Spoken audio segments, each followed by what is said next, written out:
Hello my friends, today we will take a look at QuartzLine filters made by PolarPro. PolarPro is a company best known for their filters and other products for GoPro action cameras and DJI drones, but now they have decided to make filters for lenses used on mirrorless or DSLR cameras, and in this video we will take a look at how these filters perform, what differentiates them from other filters, and I will talk a bit about why they are useful. All of the links are in the description, so you can also check those out. Unique feature of these filters is that they are made of fused quartz glass. The advantages of this material in comparison to material used on conventional filters are low refractive index, lower surface reflectivity, and very high strain point.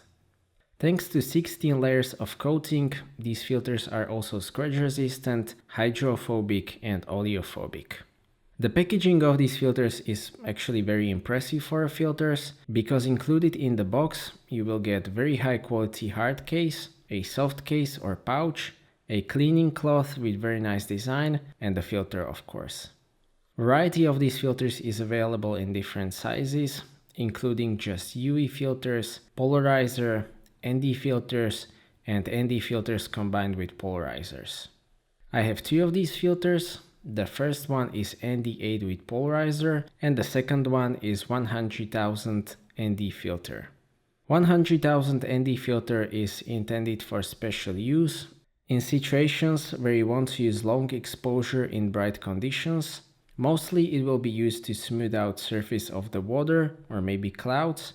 It cut 15 stops of the light that gets to the sensor, so it is mostly suitable for 30 seconds or longer exposures.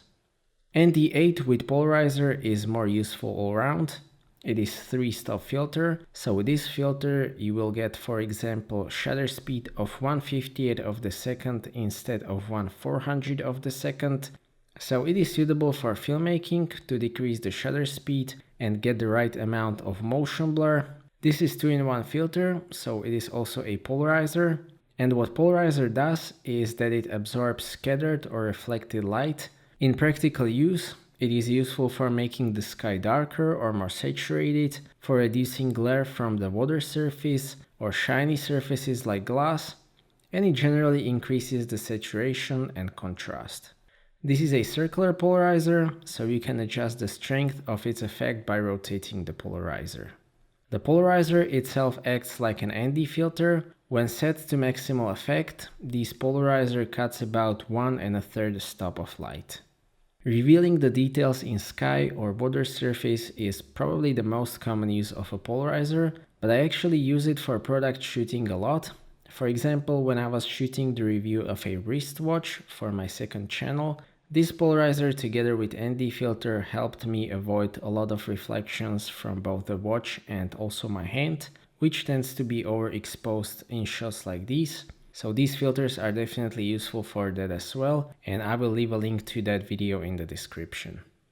ND8 filter with polarizer is, in my opinion, the most useful all around, so if you can only get one, I recommend this one. I personally don't always follow 180-degree shutter rule, so I just use this one outdoors to avoid using very high shutter speed. Of course, if you are doing something serious, your shutter speed should be double of your frame rate. The build quality of these filters is excellent. They are actually quite heavy, but in a good way. The outer construction is metal and there are quite deep grooves along the edge of the filter, so it is very easy to mount it on the lens and also to adjust the polarizer. Overall, I have no complaints about the build quality at all. This definitely is a premium product. And those cases are actually very well made as well, so those make the carrying of these filters very safe. Especially with darker filters, the image quality can be affected, so now we will take a look at whether these filters can keep up with very sharp Tamron 28-75mm F2.8 Di3RXD lens mounted on Sony A7 Mark III. These samples will be shot at f8 because that is the sharpest point of this lens across the frame. So this is shot using the ND8 filter with polarizer. On this testing landscape, I personally don't see any distinctive difference in terms of sharpness. Even when I zoom into 400%, I personally can't say that one picture looks sharper to my eyes. I also tried to set the polarizing effect to minimal, but it seems like I wasn't completely successful. But the shutter speed went down from 1/58 of the second from 1/400 of the second, which is 3 stops. Here is the shot with polarizer turned to maximal effect. Here you can see that the effect is stronger on the right side.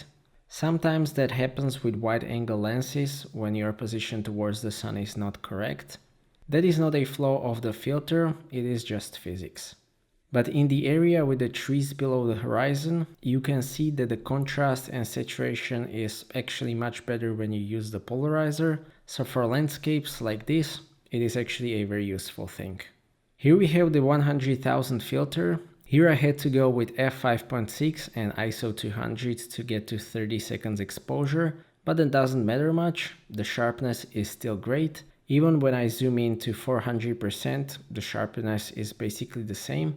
I personally can't tell these samples apart in a real-world situation like this one based on the sharpness, so I guess that what PolarPro claims is true, and there isn't distinguishable difference in image quality even with 100,000 version. So overall, these are very good high-end filters with some unique features, excellent optical characteristics and build quality. These filters are definitely not cheap, but if you go for the ultimate quality, PolarPro QuartzLine will not disappoint you. So that's it for this video, thank you for watching, I hope that you liked this video and that you found it to be useful. Stay tuned for more videos and maybe consider subscribing if you don't want to miss my future content. I appreciate your feedback in form of thumbs up or thumbs down. If you would like to ask anything or share your opinion, please do so in the comment section and see you next time.